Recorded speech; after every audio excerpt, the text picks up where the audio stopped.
Salutare din Franța, rămâneți alături de noi ca să vedeți noile aventuri. Am intrat în Nice, sau Nice pe românește, și e foarte aglomerat. De vreo jumătate de oră mergem cu 20 la oră, autostradă cu 3 benzi, dar se merge foarte încet. Mă uit pe GPS și mi-apare pe o distanță de aproximativ 20 de km aglomerație pe autostradă. De când am intrat în Franța, cam asta este ritmul de mers și din păcate nu avem niciunde să tragem pe dreapta, n-am găsit niciun refugiu, nicio benzinărie sau loc de noptare ca să putem să ne oprim. Lângă pompă și nu funcționa pompa. Ba nu se întreb înăuntru. Și mă întreabă cât vreau să alimentez. Specific că sunt în prima benzinărie din Franța, de când am intrat în Franța. Și zic, nu știu, vreau să-i fac full-ul. Bine, eu în engleza mea, el în engleza lui. Vreau să-i fac full-ul. Și zice, păi și cam cât ar fi? Zic, nu știu, vreau să-i fac full-ul și în funcție de cât e, atâta plătesc. Nu, că trebuie să spui dinainte cât e. Deci mai aveam 3 liniuțe, am băgat de 50 de euro, cel mai mult de până acum. Față de țările anterioare. Și nu s-a făcut plinul, mai am o liniuță până la full. Problema cu Sangyong-ul, cel puțin cu Corando, e că are rezervorul de 40 de litri și se termină destul de repede când ai o rulotă în spate.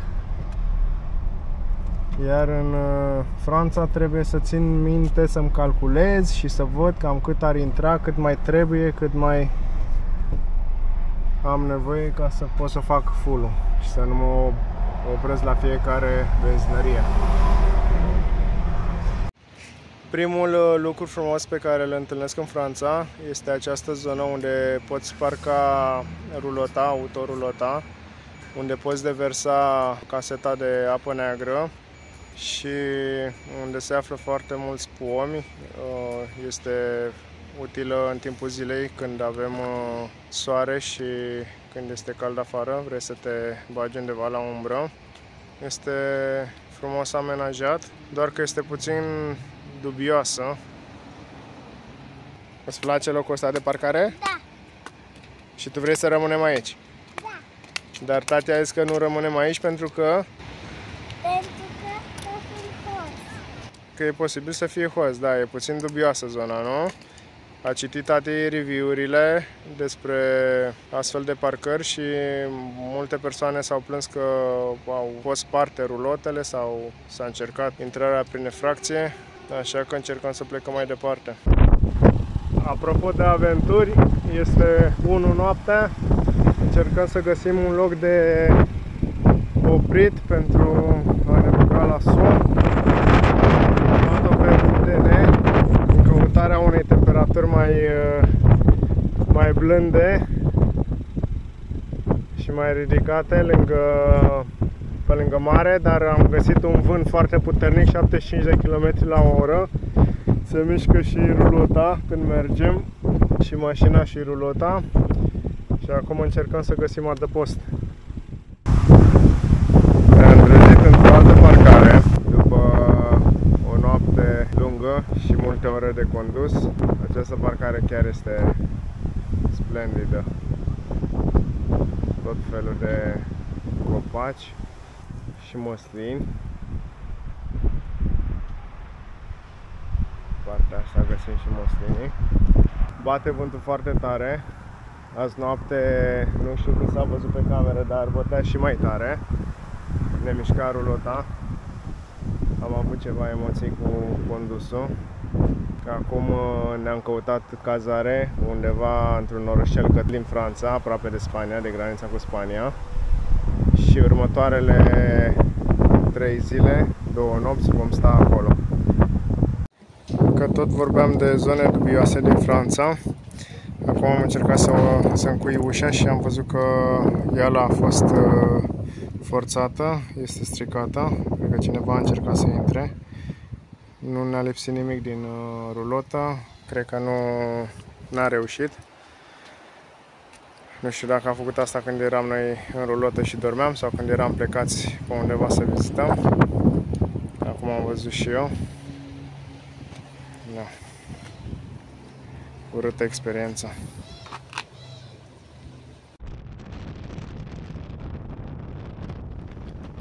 Francezii au enorm de multe vii și, bineînțeles, la cât bate vântul, trebuie să aibă și eolienă.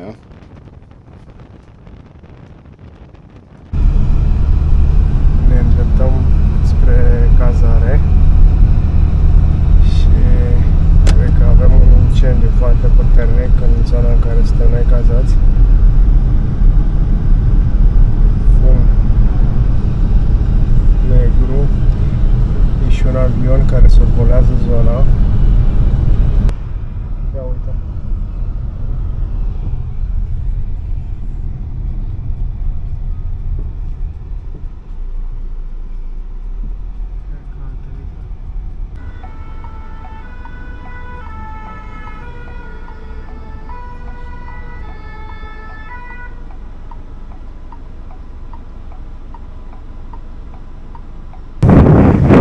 Românul ce să facă dacă nu are activitate?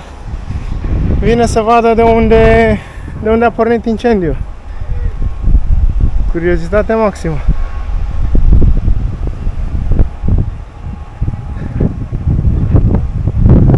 Au ajuns și pompierii.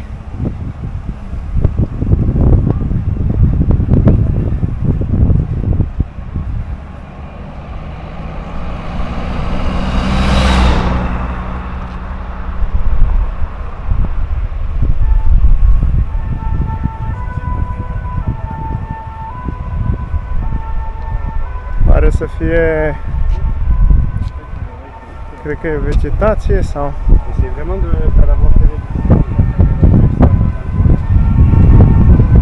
Nu văd nicio clădire, cred că este un incendiu de vegetație.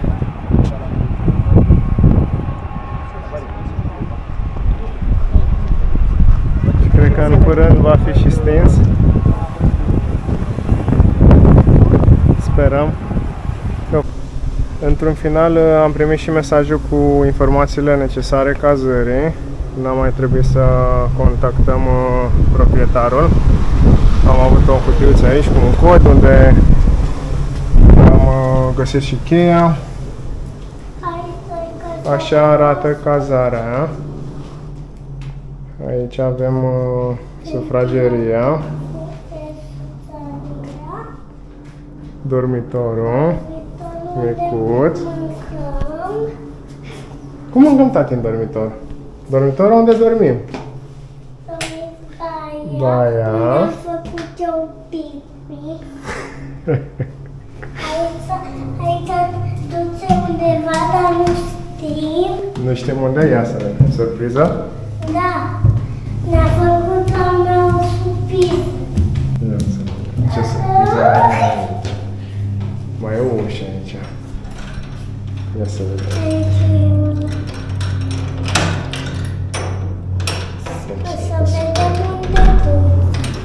Să vedem unde duce. Balcon! Ușor, ușor. Uite, tati, mașinuța. Vedem și mașinuța noastră și o vedem și pe mami. Uite! Și așa arată balconul. Așa arată. Cine e aici? Am ieșit la plimbare prin orașul acesta micuț, drăguț, în care suntem cazați. Se numește Ortafa. Sper că am pronunțat bine. O să pun câteva imagini cu ceea ce mi se pare mie interesant, cum a fost acel turn. Și casele sunt drăguțe pe aici. Diferite culori, diferit designul, arhitectura.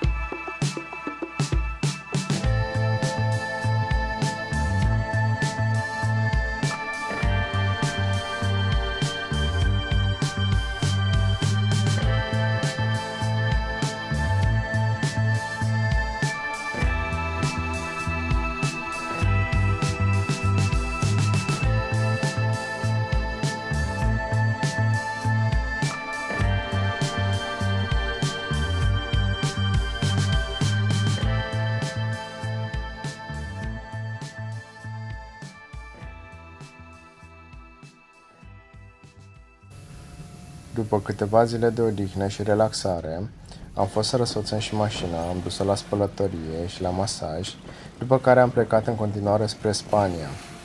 Vă mulțumim că ați urmărit acest videoclip și vă invităm să urmăriți și următoarele videoclipuri, să vedeți locurile pe care le-am vizitat, Gibraltar, Spania, Portugalia, și ceea ce vă dorim noi este o viață lungă și frumoasă.